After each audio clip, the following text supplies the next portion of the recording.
ចូលមកដល់ឆ្នាំខាអតចរិតមនុស្សជាមនុស្សម្នាក់មានការអត់ធ្មត់តស៊ូនិងព្យាយាមខ្ពស់ហើយជាមនុស្សម្នាក់មានចិត្តរឹងតឹងឬមួយក៏ច្រើនមានចិត្តមានះទៅចេះបន្តិចបើការងារធ្វើអ្វីមួយមិនសូវជាទុកចិត្តអ្នកដតីទេច្រើនតែធ្វើខ្លួនឯងសុខចិត្តហត់នឿយខ្លួនឯងការគិតការគូរច្រើនតែហ៊ានសម្រេចចិត្តខ្លួនឯងប៉ុន្តែឆ្នាំខាលការសម្រេចចិត្តមិនស្គមលឿនពេកការណានលឿនពេកអាចនឹងមានបញ្ហាជាពិសេសនិស័យក្នុងអ្នកដែលកើតឆ្នាំខាលនេះការសម្រេចចិត្តដែលច្រើនបំផុតមានបញ្ហាចំណុចខ្លាំងមានមែនប៉ុន្តែបញ្ហាទៅលើទំនាក់ទំនងមនុស្សស្រីច្រើនតែមានបញ្ហាឬមួយក៏មានរឿងអាស្រូវជាមួយមនុស្សស្រីហើយមនុស្សដែលកើតឆ្នាំខាលនេះគេហៅថាមនុស្សមានការតស៊ូតាំងពីក្មេងមកព្យាយាមប្រឹងប្រែងដោយខ្លួនឯងបញ្ហាចូលចិត្តគេហៅថាមនុស្សអ្នកដែលពូកែនិយាយបញ្យលបង្ហាញគេហើយជាបុគ្គលម្នាក់ដែលចូលចិត្តធ្វើអីក៏ដោយគ្រប់គ្រងគេហៅថាមនុស្សមានចិត្តមានះបន្តិចគេហៅថាមានអត្តចរិតភាគច្រើនតែបើកខ្លួនឯងឲ្យគេដឹងនឹងមនុស្សឆ្នាំខាអាចនិយាយបានថាមានភាពអំនួតបន្តិចប៉ុន្តែជាមនុស្សម្នាក់ចូលចិត្តជួយយកអាសាគេបន្តិចប៉ុន្តែបើយកអាសាច្រើនតែយកអាសាមនុស្សស្រីច្រើនតែមានបញ្ហាឲ្យទុកឲ្យទោសហើយមនុស្សដែលកើតនៅក្នុងឆ្នាំខាថ្ងៃអាទិត្យបាទចូលដល់ក្នុងឆ្នាំខាថ្ងៃអាទិត្យគេហៅថាមនុស្សមានការហត់នឿយលំបាកមានភាពស្មុគស្មាញបន្តិចការកើតមកពីតូចមកមានការលំបាកនោះបញ្ហាទី1ខ្លួន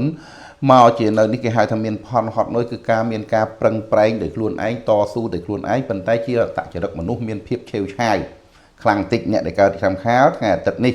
មានភាពឆេវឆាវនឹងគឺមានន័យថាចិត្តតែថាគិតអីហើយធ្វើអីហើយគឺត្រូវតែធ្វើនឹងការណាដែលធ្វើទៅអត់បានតន់ចិត្តតន់ពេលវេលាខ្លួននឹងមានការបន្ទុះសម្រាប់សម្ដីអាក្រក់ឬមួយក៏ស្ដីបន្ទោសឬមួយក៏មានការបោកប្រាស់ឬមួយក៏មានការខូចខាតអីដោយសារការភាពឆេវឆាវខ្លួនឯងនឹងឯងនឹងសម្រាប់អ្នកដែលកើតឆ្នាំខាលថ្ងៃអាទិត្យហើយមនុស្សឆ្នាំខាលថ្ងៃអាទិត្យគឺជាមនុស្សម្នាក់គេហៅជាមនុស្សជួយយកអាសាគេច្រើនតែបានទោសមកវិញច្រើនតែមិនមានការតបស្នងខ្លួនពេលខ្លះសុកចិត្តហត់សុកចិត្តមិនមាត់មិនកដើម្បីហត់ខ្លួនឯងដើម្បីឲ្យតែគ្នាអ្នកដែលពឹងពាក់ឬមួយក៏ជួយយកអាសានោះបានសុខប៉ុន្តែច្រើនតែចុងក្រោយអត់សូវបានផលមកវិញច្រើនតែគេជួយគេហើយគេអត់សូវឃើញតម្លៃអាហ្នឹងអ្នកដែលឆ្នាំខាលនៅក្នុងថ្ងៃអាទិត្យហើយអ្នកដែលក្នុងឆ្នាំខាលថ្ងៃច័ន្ទនេះវិញគេហៅថាជាមនុស្សម្នាក់ពូកែការដើរសបាយឬមួយក៏អីហ្នឹងការនិយាយពីទូចមកការទៅពេលវ័យខ្ទង់30ជាងគេហៅថាមនុស្សត្រៃចឬមួយក៏មិនសូវជានឹកនៅនឹងកន្លែងឬមួយក៏អាចនិយាយបានថាដូរស្រុកដូរភូមិដូរកន្លែងរស់ធ្លាប់រស់នៅច្រើនតែស្វែងរកប្រាក់រកអីហ្នឹងចាប់ពីវ័យ20ជាងមកហើយជាមនុស្សមានការតស៊ូខ្ពស់បានទ្របបានរបស់បានអីក៏ដោយសារខ្លួនឯងនៅក្នុងការខំប្រឹងនឹងដែរអាហ្នឹងមនុស្សឆ្នាំខាលហើយថ្ងៃច័ន្ទណាការប្រឹងប្រែងខ្លួនឯងហើយជាមនុស្សម្នាក់មិនសូវជាខ្វាយខ្វល់ពីរឿងការតុបតែងខ្លួនឬមួយក៏គេថាគិតពីខ្លួនឯងហ្នឹងប្រហែលទេសំខាន់បំផុតគឺការបដោតខ្លាំងគឺការរកប្រាក់នឹងតែម្ដងរកឲ្យតែមានលុយមានកាក់ទៅបានហើយការតុបតែងការស្អាតបាតនៅលើខ្លួនឯងអត់សូវមានទេអាហ្នឹងអ្នកដែលខាំខាលថ្ងៃច័ន្ទអញ្ចឹងហើយចូលមកដល់ថ្ងៃ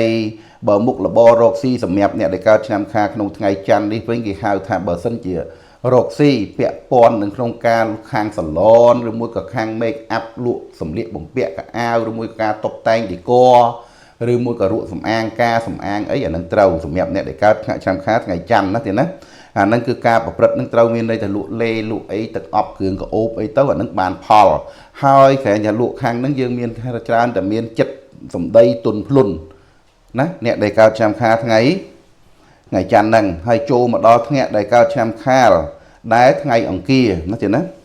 ចូលមកដល់ថ្ងៃអង្គារគេហៅថាមនុស្សនេះកើតមកគឺមានសង្វារជាប់នឹងខ្លួនអាចទាំងថាមានសង្វារទ្រង់គ្រឿងសង្វារពាក់ឈៀងសំទោសសង្វារពាក់ឈៀងឬមួយក៏សង្វារកនកអ្នកដែលកើតឆ្នាំខាលថ្ងៃអង្គារគេហៅថាអ្នកដែលកើតឆ្នាំខាលថ្ងៃអង្គារនេះគឺជាមនុស្សម្នាក់ណា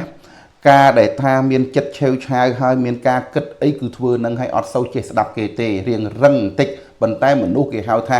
បើទុនភ្លុនវិញក៏មិនអោនដែរមនុស្សឆ្នាំខាលថ្ងៃអង្គារនេះស្ដាប់គេមែនប៉ុន្តែ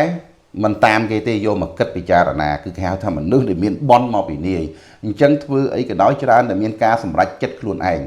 ច្រើនតែមានការទៅចេះបន្តិចមនុស្សនេះគឺថាធ្វើអីមួយការចូលចិត្តបើថាមិនខ្លាចផ្លូវចិត្តផ្លូវឆ្ងាយទេ បើថាត្រូវទៅមិនថាជប់មិនថាថ្ងៃទេគឺវឹងហើយហ្នឹងអ្នកដែលកើតឆ្នាំខាថ្ងៃអង្គារទេណាហើយបើសិនជានេះថាបើសិនជាបយលបង្ហាញគេហើយគេធ្វើអត់បានដូចវិញអូមួម៉ៅខឹងណាស់ចង់ធ្វើអីក៏ដោយមនុស្សឆ្នាំខាថ្ងៃគេចង់ធ្វើអីនិយាយអីឲ្យគេហ្នឹងចង់ឲ្យគេដូចចិត្តយើងអញ្ចឹងឲ្យគេបានធ្វើដូចចិត្តចង់ឲ្យគេល្អប៉ុន្តែច្រើនតែបានមកវិញច្រើនតែមានបញ្ហាណាទៀតណាច្រើនតែឲ្យទុកឲ្យទោសអ្នកដែលកើតឆ្នាំខាថ្ងៃអង្គារហ្នឹងហើយអ្នកដែលកើតឆ្នាំខាថ្ងៃអង្គារនេះបើសិនជាយើងនិយាយចំទៅច្រើនតែមានសត្រូវបៀតបៀនច្រើនតែមានរឿងដោយសារពាក្យសម្ដីឬមួយក៏ច្រើនតែមានរឿងដោយសារ business នៅក្នុងការរកស៊ីខ្លួននឹងមានបញ្ហា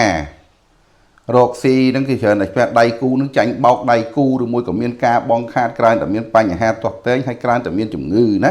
សុខភាពខ្លួនឯងក្នុងបញ្ហាកាពះពោះវៀននឹងឬមួយក៏បញ្ហា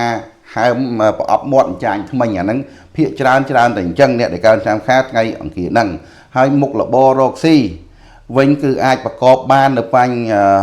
នៅបើធ្វើការងារវិញគឺខាងវិស័យបលិសទាហានមន្ត្រីយោធាឬមួយក៏វិស្វករឬមួយក៏ខាងសូរិយោដីអីចឹងទៅណាឬមួយក៏បញ្ហារកស៊ីវិញយើងរកស៊ីខាងបើកហាងប្រចាំគុកជេរដីឬមួយក៏លក់ដូរសម្ភារៈ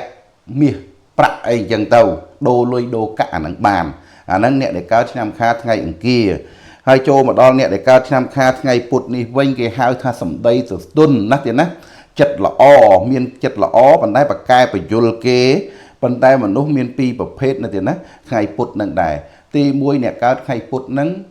កើតនៅក្នុងពេលព្រឹកពីចាប់ពីចន្លោះម៉ោង6ព្រឹករហូតមកដល់ម៉ោង6ល្ងាចគេហៅថាជាមនុស្សទុនភ្លុនពូកែនិយាយពូកែស្ដីចូលចិត្តប្រើរបស់ល្អចូលចិត្តរៀបរឹកពៀធ្វើរឹកដូចអ្នកធំខ្លួនមានដូចឬមួយក៏អតចរិតល្អហើយមនុស្សចេះជួយយកអាសាគេចេះមានការអត់ឱនឲ្យគេមនុស្សចេះធ្វើបន់ធ្វើទានណាទៀតណាប៉ុន្តែបើសិនជាអ្នកដែលកើតថ្ងៃពុធនៅក្នុងចាប់ពីម៉ោង6ល្ងាចរហូតដល់ម៉ោង6ទៀបភ្លឺគេហៅថាមនុស្សមានចិត្តឆេវឆាវមានការចំណែនបកែនិយាយនិន្ទាគេបកែរិះគន់គេមិនសូវជាមើលខ្លួនឯងទេកំហុសមើលតែកំហុសគេភាគច្រើនគឺអញ្ចឹងទៀតណាអ្នកដែលកើតពេលយប់ហើយប៉ុន្តែអ្នកដែលកើតថ្ងៃពុធនឹងពេលថ្ងៃនោះស្លូតទេណាទៀតកើតពេលយប់មានចិត្តគំនិតរាងកាចបន្តិចអ្នកដែលកើតឆ្នាំខាលឆ្នាំខាលហ្នឹងហើយថ្ងៃពុធហ្នឹងណាទៀតណាចាប់ពីម៉ោង6ល្ងាចរហូតមកដល់ម៉ោង6ទៀបភ្លឺច្រើនតែធ្វើអីក៏ដោយអត់សូវខ្វល់ពីគេទេច្រើនតែគិតពីប្រយោជន៍ជនខ្លួនឯងខ្លាំងណាទៀតណាអត់សូវទេគិតប្រយោជន៍ជនខ្លួនឯងឬមួយតែប្រយោជន៍ជនក្រុមការងារក្រុមគ្រួសារខ្លួនឯងទេអ្នកណាយ៉ាងម៉េចអត់សូវខ្វាយខ្វល់ទេហើយបញ្ហាមុខរបររកស៊ីវិញគួរតែបញ្ហាលក់មុខរបររកស៊ីគួរតែខាងដេកឬមួយក៏ខាងលក់ដូរគ្រឿងសមុទ្រលក់ដូរគ្រឿងសមុទ្រឬមួយក៏ខាងលក់ដូរសម្លៀកបំពាក់ខោអាវកូនក្មេងឬមួយក៏លក់ដូរបើកសាលាបង្រៀនកូនក្មេងឬមួយក៏កន្លែងថែទាំកូនក្មេងអញ្ចឹងទៅពាក់ព័ន្ធឬមួយក៏លក់ដូរជីអីចឹងពាក់ព័ន្ធនឹងអាហារចិញ្ចឹមណាឲ្យមានជីវជាតិពីព្រោះថ្ងៃពុធហើយថ្ងៃពុធចូលមកដល់បើធ្វើការវិញថ្ងៃពុធពាក់ព័ន្ធនឹងពេទ្យឬមួយក៏ពាក់ព័ន្ធនឹងការបង្ហាត់បង្ហាញអីអញ្ចឹងទៅឬមួយក៏ផ្នែកខាងកសិកម្មអីអាហ្នឹងបានណាទៀតណានេសាទអីបានលក់បាយលក់កាហ្វេលក់កាទៀវអីបានអាហ្នឹងហើយចូលមកដល់ឆ្នាំខាថ្ងៃពហុទៀតណាគេហៅថាមនុស្សមានប្រាជ្ញតាំងពីដើមមកការគិតការគូរបស់គាត់លឿនច្រើនតែមានគំនិតច្នៃប្រឌិតច្រើនតែមានគំនិតគេច្រើនតែកើតមកមានគេឈ្មោះណាចាប់ផ្ដើមពីធំឡើងមកគ្រាន់តែរៀងពីទូចរៀងមានការហត់នឿយបន្តិចណាទៀតណាស្មុគស្មាញបន្តិចជំងឺជាប់ខ្លួនបន្តិចច្រើនតែមានជំងឺប្រចាំកាយណាអ្នកដែលកើតឆ្នាំខាថ្ងៃពហុច្រើនតែឈឺពីតូចច្រើនដល់ពេលធំឡើងអត់អីទេគេហៅថាជាមនុស្សមានប្រាជ្ញាការគិតនិងស្មារតីមនុស្សមានបញ្ញាគិតលឿនធ្វើអីមានភាពខៀវខ្លាអត់សូវចាញ់គេទេណាច្រើនតែមានន័យថាទូមាននិងអប់រំគេហើយប៉ុន្តែមនុស្សឆ្នាំខាថ្ងៃពហុនេះច្រើនតែធ្វើគុណនឹងគេបានទោសមកវិញជាពិសេសច្រើនតែនិយាយល្អគេនិយាយដើមយើងពីក្រោយខ្នងច្រើនតែមុសាយើងពីព្រោះអីពីព្រោះអ្នកដែលកើតឆ្នាំខានេះគេមានបន់មានអំណាចរបស់គេមកអញ្ចឹងហើយមនុស្សល្អតែងតែមានគេចំណែនមានមនុស្សចំណែនច្រើនណាស់ទៀតណាជួយយកអាសាគេទៅច្រើនតែត្រូវការរិះគន់មុសាគេអញ្ចឹងទៅវាអត់សូវបានផលនៅក្នុងការជួយយកអាសាគេទេហើយបើបញ្ហានេះណា អ្នកដែលកើតឆ្នាំខាលនៅថ្ងៃផ្នែកបខោះបមុខលបរកស៊ីគួរណាតែចាប់យកនៅខាងលក់ដូរសម្លៀកលក់ដូរសភៅលក់ដូរទៀនធូបគ្រឿងសក្ការៈបូជាឬមួយក៏លក់ដូរពាក់ព័ន្ធនឹងលក់ដូរពាក់ព័ន្ធនឹងក្នុងការគោរពការអីឬមួយក៏ធ្វើជាជាងគំនូជាងគូវាគំនូឬមួយក៏ជាងសាងសង់វត្តអារាមឬមួយក៏អីអាហ្នឹងផ្នែកវាមានអញ្ចឹងបើធ្វើការវិញខាងមេធាវីខាងសម្របសម្រួលការទូតទៅជែកចរចាពីព្រោះមានខ្លាំងណាទៀតណាធ្វើបានហើយបើធ្វើការងារក្នុងជាគ្រូបង្រៀនគ្រូបង្វឹកគ្រូបង្ហាត់អីក៏បានដែរអាហ្នឹងមុខងាររបស់អ្នកដែលគេកើតឆ្នាំខាថ្ងៃពហុហើយរីឯអ្នកដែលកើតឆ្នាំខាថ្ងៃសុក្រវិញណាទៀតណាអ្នកដែលកើតឆ្នាំខាថ្ងៃសុក្រនេះគេហៅថាមនុស្សចូលចិត្តសប្បាយបើសិនជាថានៅផ្ទះអត់សូវបានដើរទេច្រើនតែភាកច្រើននៅក្រៅផ្ទះដើរចាយលុយចាយកាក់បន្តិចប៉ុន្តែពីទូចមករៀនឈឺច្រើនពិបាកចិញ្ចឹមអាចនិយាយបានថាម៉ែឪពុកម្ដាយយកទៅផ្ញើគេឬមួយក៏អីក៏មានប៉ុន្តែដល់ពេលធំឡើងមនុស្សនេះគេហៅថាមនុស្សពេញវ័យទៅគេហៅថាមនុស្សចូលចិត្តសប្បាយចូលចិត្តដើរលេងហើយបើដើរលេងហើយមានលុយមានកាក់ហើយអត់ចេះអត់នៅទេទៀតចាយវាយណាស់ចាយវាយច្រើនហើយបើការសប្បាយនោះបើមនុស្សឆ្នាំខាលថ្ងៃសុក្រនេះគេហៅថាមនុស្សមានកាមគុណខ្លាំងណាស់ទៀតណាចូលចិត្តខាងនឹងបន្តិចហើយបើថាកើតចំនៅក្នុងខែ10ពាក់កណ្ដាលខែ10ខែ11វិញអូទៀតហើយអត់បានទេគឺចូលចិត្តខាងកាមគុណចូលចិត្តខាងការច្រៀងរាំសប្បាយតាមក្លឹបតាមអីបន្តិចប៉ុន្តែមនុស្សនឹងសួរថានេះមិនទេបកកែខាងរកស៊ីបែកកែខាងធ្វើជំនួញនេះលេខគេនេះអ្នកដែលកើតចាំខាហ្នឹងថ្ងៃសុក្រហ្នឹងបកកែសប្បាយបកកែដើមទេប៉ុន្តែការរកស៊ីការធ្វើជំនួញថ្វាអីហ្នឹងគឺល្អហើយបើនិយាយពីចិត្តវិញគឺចិត្តល្អមានចេះធ្វើបន់ចេះធ្វើទៀនចេះស្គាល់បន់ស្គាល់បាបចេះជួយអ្នកចិត្តខាងអញ្ចឹងទៅណាហើយជាមនុស្សម្នាក់ចូលចិត្តខ្សែគប់មិត្តភ័ក្តិបន្តិចអ្នកដែលកើតឆ្នាំខាលថ្ងៃសុក្រហ្នឹងណាទៀតណាហើយបើមុខលបរកស៊ីវិញធ្វើនៅក្នុងផ្នែកហៅថាបើតចរិតមួយទៀតនិយាយតចរិតច្រើនតែគិតអីហ្នឹងរៀងរាយមាយអត់គិតអីឲ្យលះដាច់ទៅទេអ្នកដែលកើតឆ្នាំខាងថ្ងៃសុក្រច្រើនតែគិតស្មុគស្មាញរាយមាយ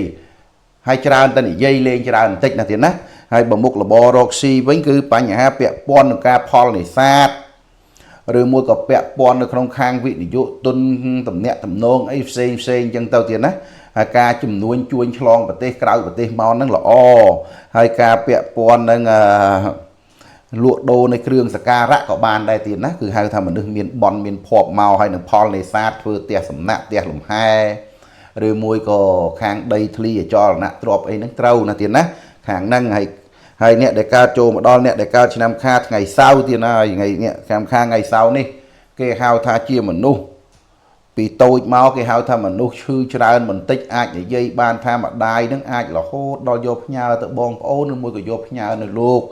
ឬមួយក៏កើតមកទៅម្ដាយឃ្លាតឆ្ងាយឬមួយក៏ម្ដាយហ្នឹងទៅឃ្លាតឆ្ងាយបើរឿងឃ្លាតឆ្ងាយហ្នឹងមាន2ណាទៀតណាទី1បាត់បង់ម្ដាយឪពុកហ្នឹងទី2ម្ដាយឪពុកមានការបែកបាក់គ្នាលែងលះឬមួយក៏ម្ដាយឪពុកនិរទេសធ្វើការខាងក្រៅស្រុកអញ្ចឹងទៅអាចឆ្លងប្រទេសអញ្ចឹងទៅដើម្បីយកប្រាក់ចិញ្ចឹមកូនហ្នឹងហើយមនុស្សដែលកើតឆ្នាំខាលថ្ងៃសៅរ៍នេះគេហៅថាមនុស្សមានភាពរឹងមាំអំណាចអង្អាចប៉ុន្តែមានភាពឆេវឆាវបន្តិចការពីតូចមិនឈឺច្រើនធំឡើងចេះគិតចេះគូការប្រពាក់ពូនតំណាក់តំណងផ្សេងធ្វើចំណិចគឺខ្លាំងមនុស្សហ្នឹងប៉ុន្តែចិត្តឆេវឆាវបន្តិចហើយគ្មានណានិយាយទៅអត់ស្ដាប់ទេតែនិយាយមិនស្រួលមិនថាអ្នកតូចអ្នកធំឬមួយក៏អ្នកមុខអ្នកការមានអីទេគឺសម្ដីនឹងច្រើនតែនិយាយអត់សូវចេះខ្លាចក្រែងគេនៅក្នុងចំណោមមហាជនប៉ុន្តែមនុស្សនេះមានភាពឃ្លាវខ្លាក្លាហានណាស់ការនិយាយការទៅជែករបស់គេមួយមែនសកត់ជួនការច្រើនតែមនុស្សនិយាយច្រើនតែមានការស្រែកនៅកំហុកណាទៀតណាច្រើនតែមានការស្រែកកំហុកប៉ុន្តែបើមនុស្សនេះហ៊ានធ្វើអីក៏ដោយអត់ចេះខ្លាចគេទេតែការណាគិតធ្វើអីហើយគឺធ្វើហើយចង់អ្នកណារិះគន់ចង់អ្នកណានិយាយមិនអត់ចេះខ្លាចអត់ចេះខ្មាស់គេទេទៀតហ្នឹងអ្នកដែលកើតចាំខាតថ្ងៃសៅរ៍មនុស្សចូលចិត្តអ្វីដែលជាខ្លួនឯងធ្វើទៅគឺអត់ខ្វល់ពីប្រយោជន៍របស់អ្នកដទៃគឺខ្វល់ពីប្រយោជន៍ជនរបស់ខ្លួនឯងឬមួយក៏ការគិតនឹងក្រុមគ្រួសាររបស់ឯងហ្នឹងតែម្ដងឬមួយក៏លើមុខរបរខ្លួនឯងទេ